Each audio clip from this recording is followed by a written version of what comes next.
Okay guys, let's get right into the video. Alright, so we're gonna react to some videos, but how you like the new intro? It's clean.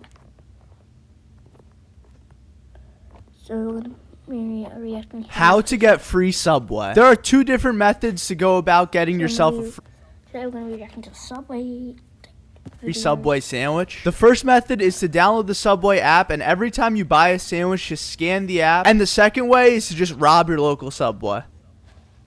That is a joke, of course. Has anyone ever asked to speak with the owner? Every single day we have new people coming in and out of the Subway shop. By the way, I work at Subway. I don't make burritos. This is a fun little burrito video for today. And I always put customers into three different buckets. The first bucket is the great customer that just comes in, orders their sandwich, and, makes some conversation, does well. I call the next ones the food getters. It's people that want to come straight in and out of the store, and hey, who could blame them? I mean, I think I'm probably a food getter. Literally just go in, tell them the order, get your food, maybe make some slight conversation, and then walk straight out of the store and go devour that sandwich in your car or at home, specifically in front of a YouTube video, maybe a Milan Merg video, who knows. And then the third category of customer, I would call them the entitled customer. Now, there's not many entitled customers, don't get it wrong. In reality, this is probably the smallest group of customers that exist. But when you have somebody extremely entitled, oh boy, does it hurt. There's a couple of things that an entitled customer will always tell me, such as your prices got way too high, which is a fair criticism. I think that Subway prices have gone up a lot, and so have literally every other price in food, but who knows? Maybe it's just Subway, I don't know. But I don't blame you for that question. And usually they'll proceed and tell me something along the lines of like, oh, you should tell the owner to lower the prices, like who's running this place? And then I'm just standing there like, oh man, that person that she's talking about is me. And well, my parents. But another thing that happens a lot is sometimes a customer doesn't want to pay as much for their sandwich as the cost is. If they're like $1 or $2 short, I'm completely fine with it. Like I'll literally cover it on the spot. There are people that just literally walk out of the store. Like I'll ring them up and I'll be like, okay, your foot-long spicy Italian is $8.25, and they'll be like, $8.25? They'll say something like, is there a manager here that I could speak with or anything? And I'll usually be like, I'm the manager, and they like won't believe me. It's the craziest thing. And in a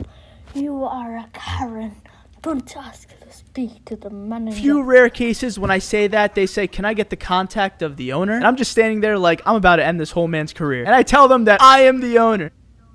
I am the owner. You say nothing about me. Don't ask to speak to the owner, because And then at that point, I just think that they think it's so ridiculous that they just walk out and never end up paying for the sandwich. But hey, what can I do, right? The price is literally on the board in front of you when you're ordering. And there is this sub-niche of people that come into the store and randomly ask for the owner of the store's number. I low-key call these the Ponzi scheme people. They're either with like some company trying to convert your business, or with somebody trying to buy the land, or just I don't even know what. And they'll be like, hey, who owns this place? Like they'll try to sneak it into conversation. And I'll be like, well, actually, like my family. And they'll just look at me like, what? Like they were expecting me to give them my parents' phone number or something. I don't even know. Please keep your Ponzi schemes to yourself. But hey, that's just the life of a Subway worker.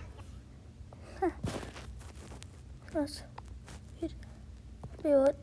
I made Gordon Ramsay beef Wellington while blindfolded. New picnic-inspired Cadbury layers.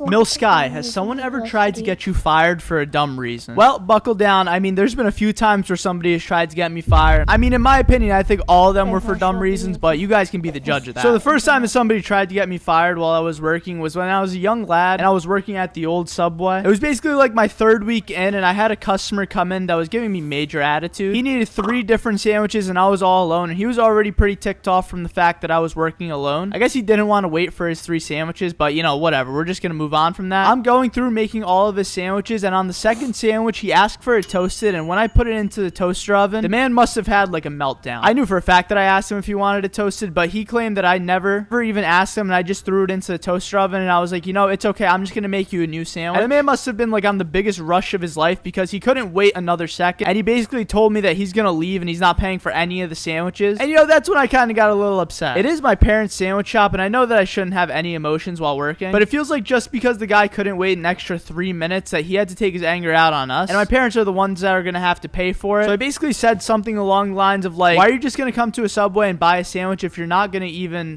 take the sandwich home and eat it or even pay for it? Like, what was the point? And this comment made him snap. I knew in my mind that I should have said nothing at all, but it was as if it was like a literal scene out of a movie. He like turns his head 180 degrees, looks me dead in the eyes, and says something along the line.